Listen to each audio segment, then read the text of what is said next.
네, 반갑습니다.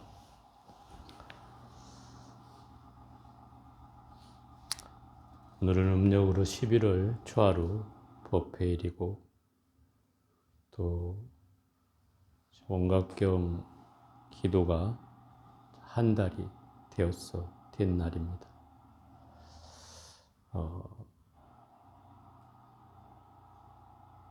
오늘은 얘기를 하나로 시작해 볼까 합니다. 경전에 나오는 내용입니다. 사막을 걷는 한 나그네가 있었습니다. 갑자기 어디에서 엄청난 진동과 함께 코끼리 한 마리가, 성난 코끼리가 먼지를 내뿜으며 이 나그네에게로 달려왔습니다. 그 나그네는 그 사막에서 도망갈 길을 찾고 죽으라고 달렸습니다. 코끼리한테 금방 따라잡힐 순간이 되었는데 달리던 끝에 그 우물을 하나 발견하게 됐어요. 그래서 그 우물을 무작정 뛰어내려갔는데 다행히 거기엔 칡농쿨이 있었고 그 칡농쿨을 잡고 내려가기 시작했습니다. 코끼리가 닿지 않을 만큼 되는 지점에 이르자 안도의 한숨을 쉬고 있을 즈음 밑바닥을 내려다보니 거기에는 그 독사들이 우글우글한 겁니다.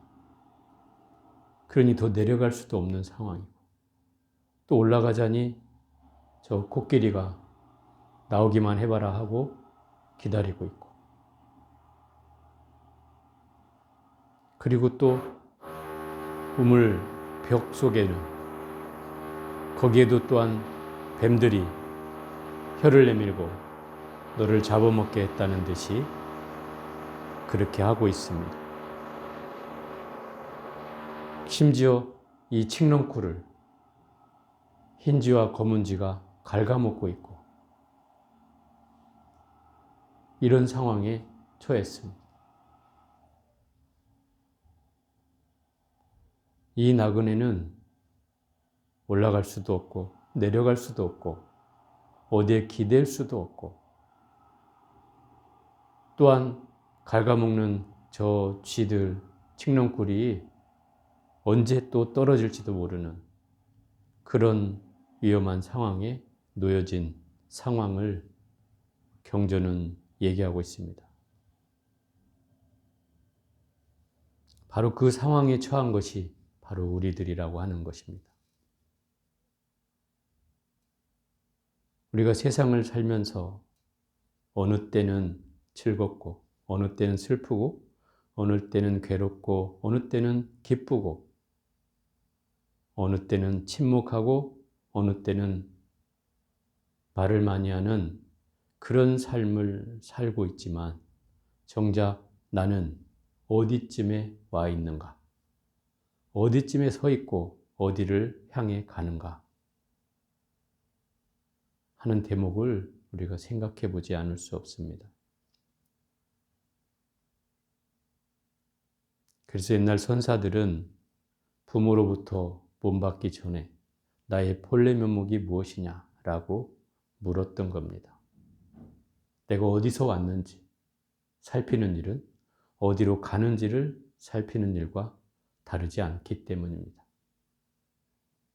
그래서 생사가 일이라고 하는 것이고 또 생사가 둘이 아니라고 하는 겁니다. 이 나그네는 그야말로 우리의 중생의 모습인데 더 가관인 것은 그 칡농쿨이 흔들리는 사이에 그 칡농쿨 사이에 지어졌던 벌집에서 꿀이 한 방울씩 또박또박 떨어집니다. 자기 얼굴에 떨어진 꿀을 혀로 핥아 먹어보니 너무도 달콤합니다. 자기 목숨은 경각에 달렸는데도 그 꿀 떨어지는 꿀을 받아 먹으면서 탐닉을 합니다. 이게 우리의 중생의 모습이라는 겁니다. 우리들 중생의 모습이라고 하면 좀 객관화시켜서 말하는 거라서 나하고는 상관없는 일이다 이렇게 얘기할 수도 있지만 결국 나 자신의 모습입니다. 내가 지금 어떻게 현재를 살고 있는지를 여실히 보아야만 한다는 겁니다. 나도 또한 그 꿀만 빨고 있지 않은지, 그 꿀은 다름이 아니라 우리가 살고 있는 곳 속에서 내가 추구해가는 것들입니다. 어떤 사람은 그게 잠이 될 것이고, 또 어떤 사람은 그게 돈이 될 것이고, 또 어떤 사람은 그게 명예가 될 것이고, 어떤 사람은 그게 권력이 될 것입니다. 그 쫓는 바들이 정말 허망하다는 것을 얘기하고 있는 부분이라고 생각이 듭니다. 만약에 여러분들은 이렇게 나그네처럼 우물에 촉각을 곤두세우고 곧 죽게 되는 그런 상황에서도 여러분은 어찌하고 있을지 한번 되묻고 싶습니다.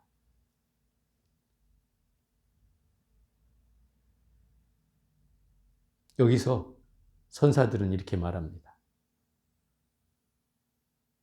여기서 어떻게 하면 나오겠느냐? 어떻게 하면 한 방에 나올 수 있는 길이 있다. 어떻게 하면 나오겠느냐? 이렇게 물었어요. 제가 그래 몇 년 전에 어느 보살님한테 제가 숙제를 던진 적이 있어요.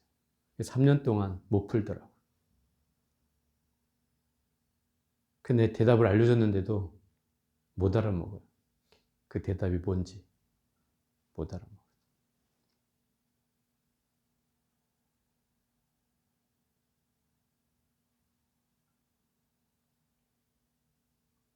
예를 들어서 병 안에 든 새, 병에서 자랐어요.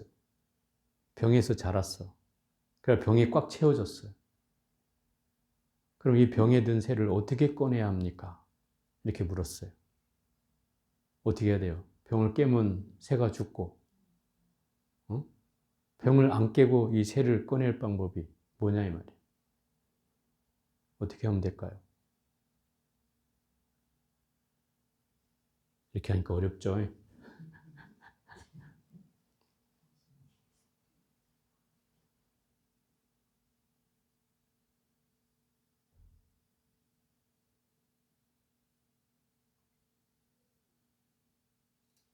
이게 이제 선문답 중에 하나입니다.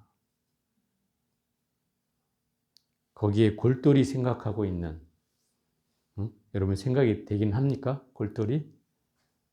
어떻게 이걸 꺼낼까? 아니면 내가 저 우물에서 어떻게 빠져나올까? 어찌하면 빠져나올 수 있을까? 고민은 됩니까? 제가 이 웃는 게 대답은 간단하다는 뜻입니다. 그런데 안 알려주겠습니다. 알려주면 여러분한테 숙제가 되지 않잖아요. 왜냐하면 여러분 인생을 살아가면서 내가 과연 어떤 처지에 있을 때 이런 마음이 드는지 한 번씩 그때를 생각하며 이 마음을, 또 이 나그네의 마음을 한번 떠올려 보면 좋을 것 같습니다. 혹시 내가 그 나그네처럼 어떤 꿀을 또 빨고 있지 않은지, 내 목숨은 경각에 달린지도 모른 채 세월은 또 이렇게 무상하게 흘러가고 있는데 내가 어머니 짓을 하고 있지는 않은지 한번 돌이켜 볼 일입니다.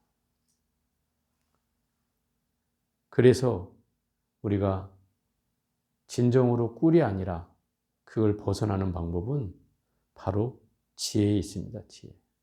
지혜를 얻어야 그걸 벗어날 수 있겠죠. 한 방에 벗어날 수 있습니다. 더 어려워져 이렇게 말하니까.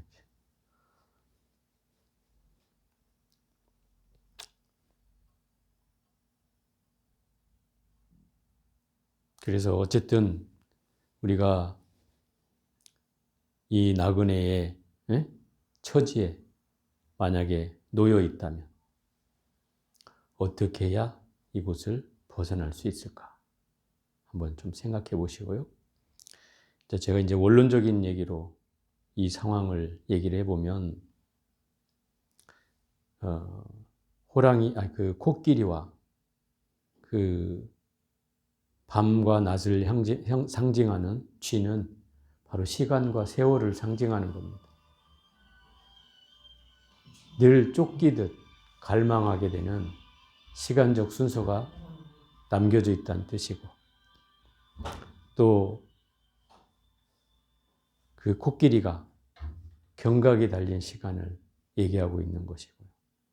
또 이 쥐가 밤낮을 얘기하고 있는 거죠. 또 그 우물에는 칡렁꿀이 바로 나의 목숨줄이고, 또 거기에 깔려있는 독사나 뱀들은 결국 나를 위협하고 있는 요소들입니다. 그래서 결국 그 속에서 나는 이 시간 앞에, 엄청나게 빨리 흘러가는 시간 앞에서도 내가 뭔가 가치 있는 삶을 사는 게 아니라 꿀이나 단물이나 빨아먹고 있지 않은 그런 상황이 돼서는 안 되겠습니다. 그런 삶이 결국 우리가 뭔가 마음을 공부하지 않고 뭔가 세상의 향락에 취해서 남들이 좋다는 것 쫓아하고 남들이 맛있다는 데 찾아가고 또 남들이 하는 걸 따라하는 이런 상황이 만들어져서는 안 되겠습니다. 결국 나는 내가 주인이고 내가 참 나가 있습니다. 결국 그 나그네로부터 벗어나는 삶은 내 안을 비추는 겁니다. 내 안을 살피는 겁니다. 그래서 결국 내 자신 속에 가치 있는 것을 찾아야만 합니다. 그것은 내가 고요해지기만 하면, 한 생각만 내려놓으면, 한 행위만 멈추면, 한 말만 침묵하면 그 자리에 현존합니다. 그 자리에 그 참나가 현존합니다. 나타납니다. 다만 여러분은 그 사실을 인정하지 않고 모를 뿐입니다. 분명히 여러분 지금도 함께하고 있습니다.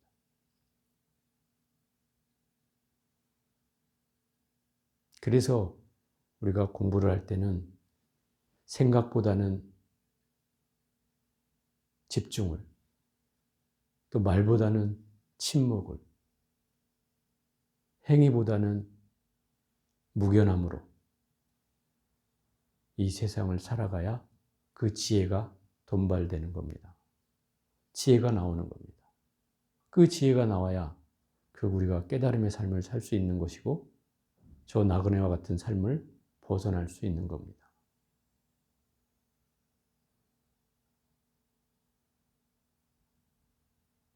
그래서 이건 제가 원리적으로 대답을 한 겁니다. 원리적으로. 근데 그 수수께끼의 대답은 아닙니다. 그것은 여러분이 풀어야 됩니다. 한 방에 나올 수 있습니다. 제가 오늘 이 숙제로 본문을 짧게 대신하겠습니다.